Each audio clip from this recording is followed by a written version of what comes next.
pemirsa masih dalam acara perbincangan kita, dan tadi dalam dua segmen pertama kita bicara soal daftar pemilih, kemudian juga proses pencalonan dengan Komisioner KPU Badung, dan tentu pada kesempatan ini kita akan berbincang dengan Ketua KPU Badung, Bapak Iwayan Semar Cipte, berkaitan dengan Pilkada Badung secara keseluruhan, karena kita menarik sekali, di Badung inilah ada pilkada yang hanya satu pasangan calon melawan kolom yang kosong seperti itu.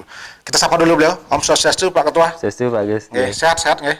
Harus sehat. Harus sehat ya. Luar biasa ini mengadakan pilkada dalam kondisi pandemi COVID ini ya. Betul. Tentu tantangannya banyak sekali. Apa tantangan yang paling mendasar selama proses tahapan pilkada ini? Jadi semua nih Pak Gus. Jadi perlu kita sampaikan ada dua hal baru sebenarnya yang kita alami di Badung ini dalam konteks pemilihan. Satu, pemilihan di masa pandemi. Yang kedua, pemilihan dengan satu pasangan calon. Nah, dua hal baru ini yang memang kemudian sedikit membuat kita harus berinovasi dengan ide-ide kreatif bagaimana mensosialisasikan terhadap masyarakat dengan adanya mekanisme pemilihan satu pasangan calon. Terlebih di situasi pandemi ini, beberapa tantangan adalah bagaimana kita menyampaikan informasi kepada masyarakat secara luas, tentu dengan berbagai pola. Satu, itu adanya pembatasan kerumunan. Jadi kita memang harus berbagi segmen sosialisasi ini dengan pembatasan mengacu dari PKPU itu seperti di kampanye hanya 50 orang saja. Jadi kita pun harus menyasar beberapa segmen, beberapa kali juga, plus dengan pola daring. Jadi apakah dengan webinar ataupun dengan rapat-rapat daring yang kita lakukan. Jadi memang tantangannya sedikit berbeda dengan di masa-masa sebelumnya. Bukan sedikit, sebenarnya banyak sekali berbeda. Dan yang terpenting sebetulnya kan persoalan masyarakat, psikologis masyarakat yang mungkin kondisi sekarang adalah kondisi susah, banyak PHK, kok kita bicara soal pilkada. Nah, keengganan mereka untuk membicarakan itu yang apa upaya-upaya KPU? Bahkan ada kan pihak-pihak tertentu yang ingin minta ditunda seperti itu. Apa upaya-upaya KPU Badung? Tentu yang pertama adalah kita berupaya dalam konteks membangun kesadaran publik. Membangun kesadaran ini dalam kaitan adalah apa? Bahwa kita kemudian mengeluarkan sebuah tagline bahwa masyarakat Badung itu memiliki sebuah kewajiban, hak dan tanggung jawab terhadap proses pembangunan di Kabupaten Badung sebagai warga ya, sebagai warga.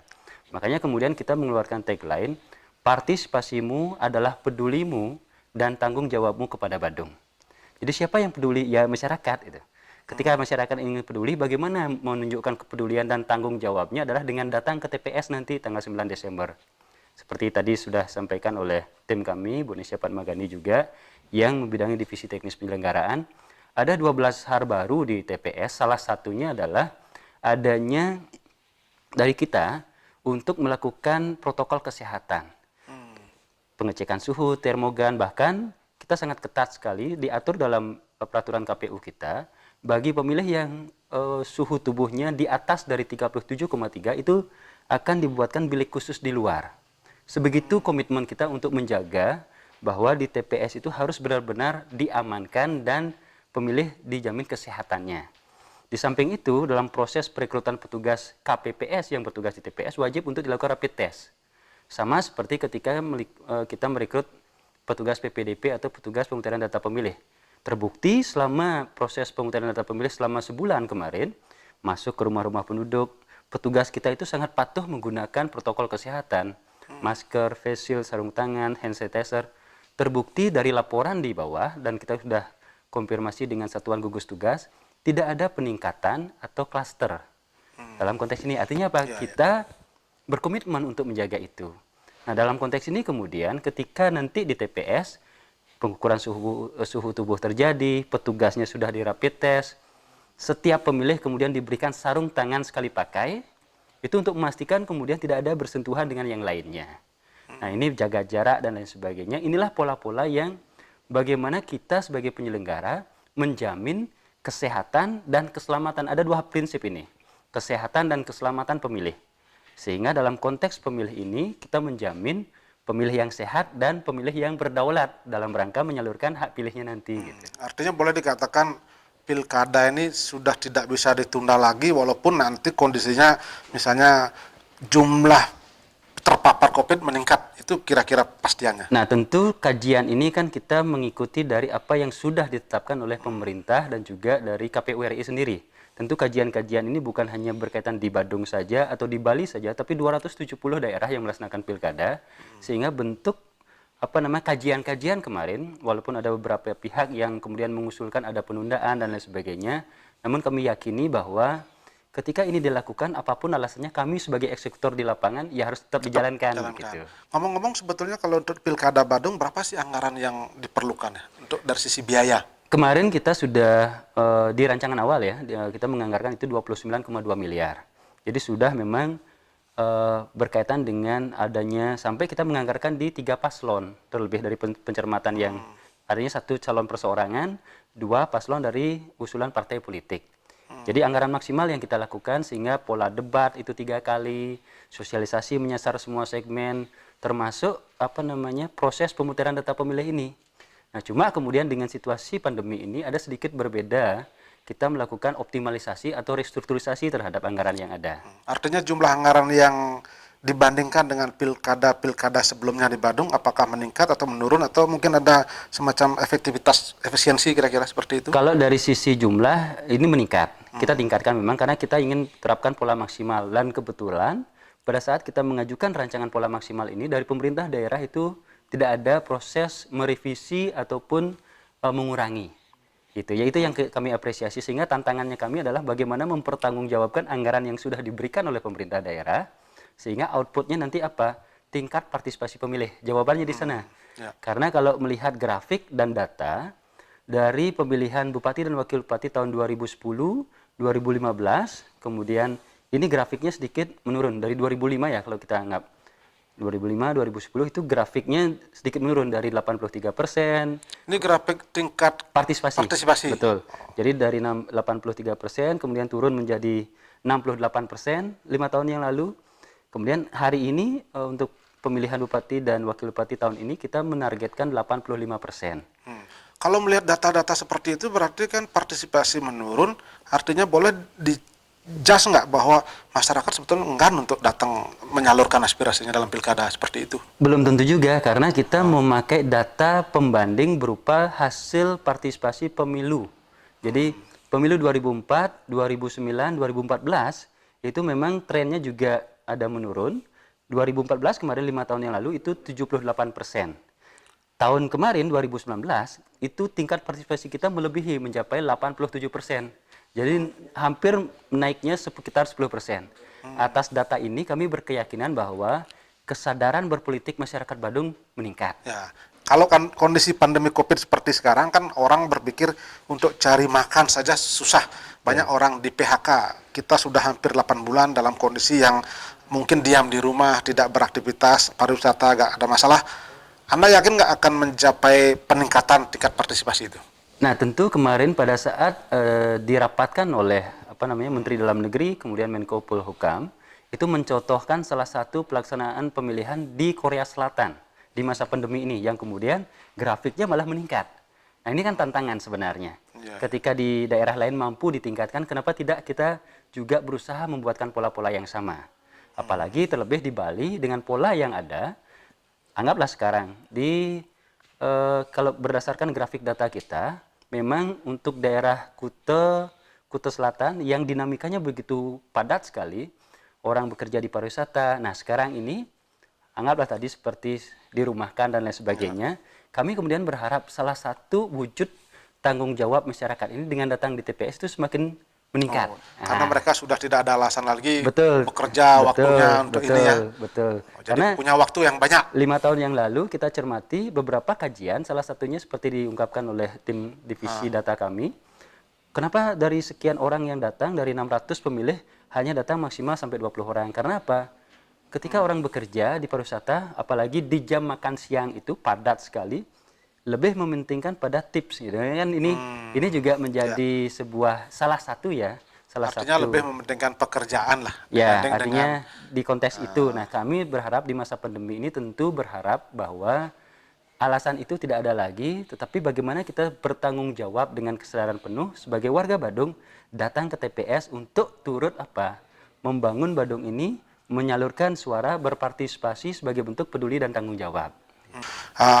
Ketika kita bicara soal pilkada tadi, itu kan ada anggaran sekian. Orang mulai berpikir dalam kondisi pandemi COVID, dan bahkan sekarang di Badung ada calon tunggal.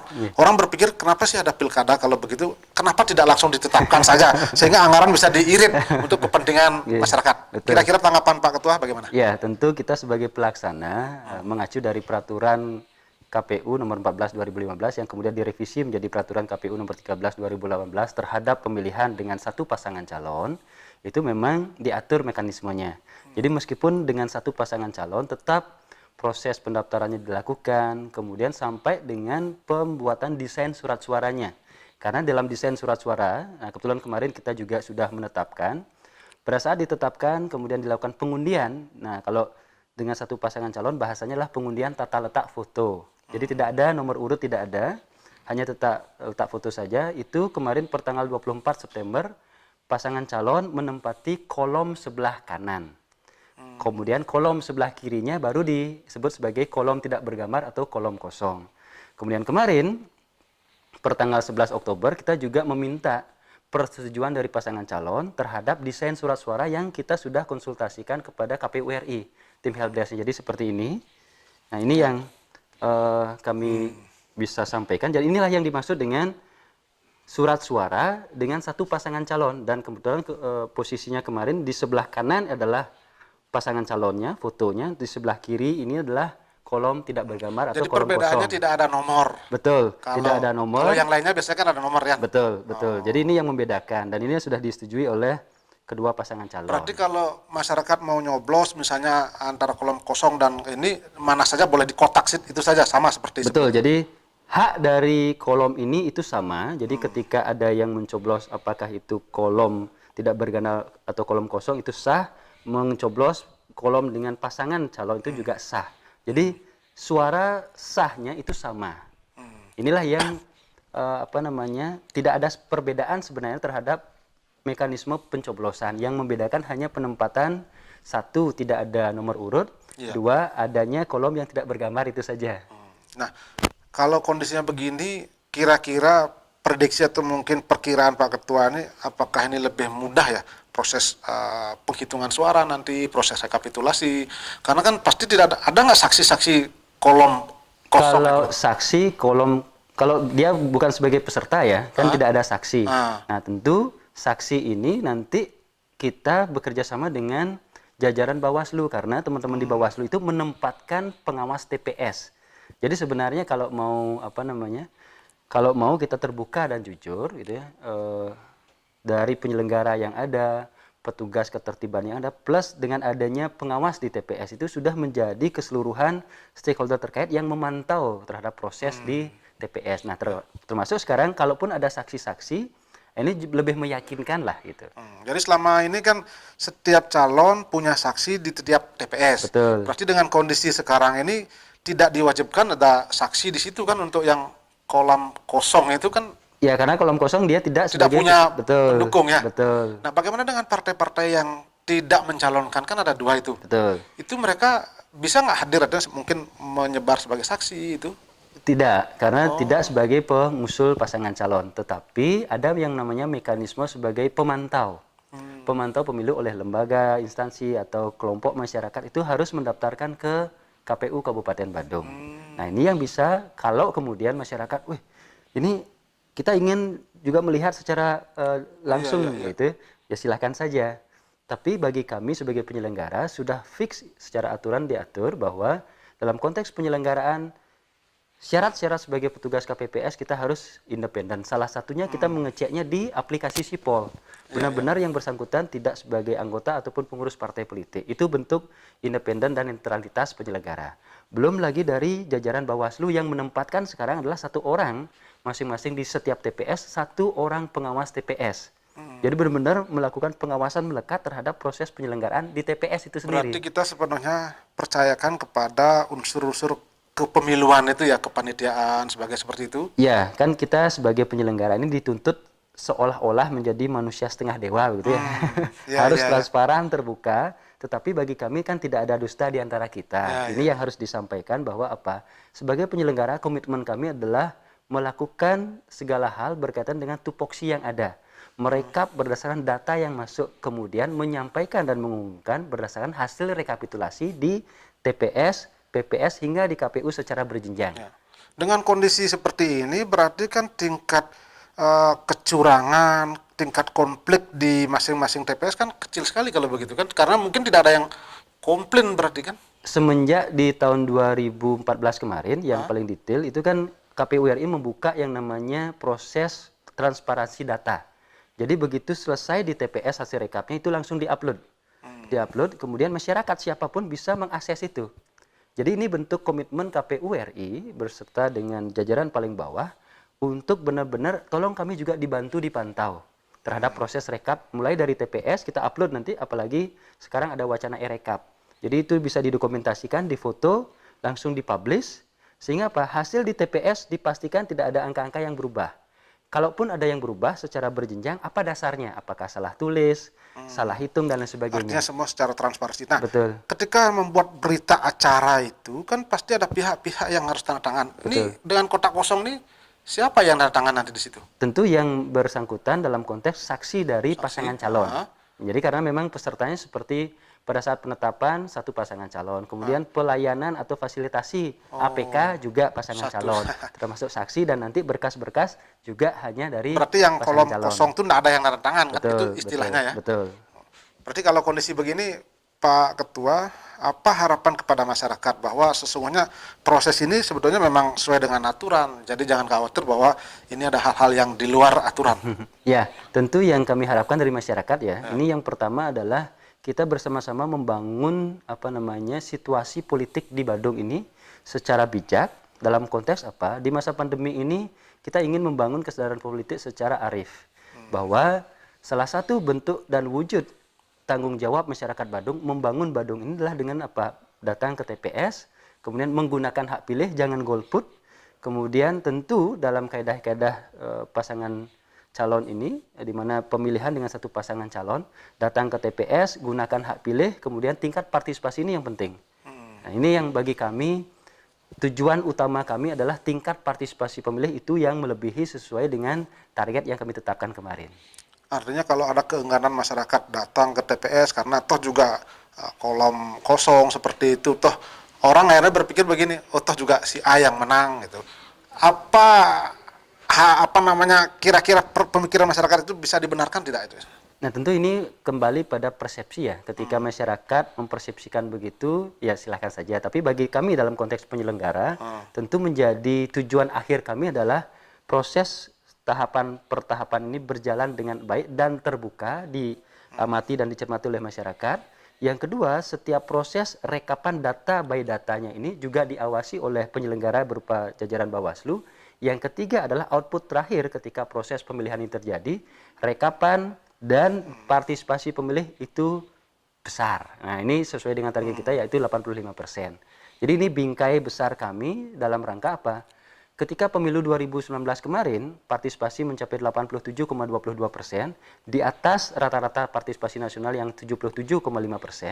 Ini menjadi sebuah tantangan kami dan juga harapan besar kami bahwa masyarakat Badung sekarang ini sudah semakin sadar menggunakan hak politiknya. Jadi apakah dengan datang ke TPS tentu menggunakan hak pilih, apapun kemudian pilihannya, nah ini kembali pada visi dan persepsi masyarakat. Kami di penyelenggara selama ini sudah memfasilitasi pencetakan bahan kampanye berupa brosur dan poster sejumlah KK. Jadi bayangkan sejumlah KK di Badung 125.350 KK itu kita sudah cetakkan. Jadi tidak ada alasan sebenarnya masing-masing kepala keluarga itu atau kakak ini tidak mendapatkan informasi terhadap visi misi dari pasangan calon. Gitu. Terakhir, mungkin Pak Ketua, ketika bicara soal mengajak pemilih untuk datang ke TPS, ada nggak langkah-langkah berikutnya mendatangi masyarakat yang mungkin dalam kondisi-kondisi tertentu untuk meningkatkan partisipasi seperti itu? Ya, salah satu program yang kita buat, jadi ada dua program unggulan yang kita buat sekarang ini. Satu adalah ngerujak. Jadi ngerumpi sambil jaga jarak dengan menyasar segmen pemilih perempuan. Ibu-ibu PKK, pengurus PKK di tingkat desa, Banjar, hingga di kecamatan. Kita sudah keliling. Yang kedua ada sergap, jadi serius menggarap pemilih. Jadi kita dalam waktu dekat ini juga akan mendatangi kembali rumah-rumah pemilih untuk memastikan apakah betul dia sudah terdaftar atau tidak. Kalau belum, kita lakukan proses pengecekan kembali. Jadi by data ini kita lakukan supaya apa? Memastikan semua warga sudah terdaftar, baik itu terekam KTP elektronik atau yang belum, kita dorong kemarin di Dukcapil untuk melakukan perekaman langsung ke desa-desa. Itu komitmen kita dalam rangka apa? Meningkatkan, ya ujung-ujungnya itu, meningkatkan partisipasi pemilih. Baik, terima kasih Pak Wayan Semaracipte selaku Ketua KPU Badung. Luar biasa, mudah-mudahan ini bisa memberikan pencerahan dan sekaligus informasi agar Pilkada Badung walaupun dengan satu pasangan calon bisa sukses ya sampai terakhir. Dan kita harapan kita bagaimana dalam kondisi pandemi COVID ini semua agenda, baik agenda ketatanegaraan dan termasuk keselamatan masyarakat juga bisa terjamin ya. Terima kasih atas waktunya. Semua Pak Gus. Ya, terima kasih. Dan pemirsa, demikian tadi perbincangan kami dan seluruh kerabat kerja yang bertugas mengucapkan terima kasih atas perhatian dan kebersamaan Anda, dan kami akhiri dengan para Santi. Om Santi Santi Santi Om.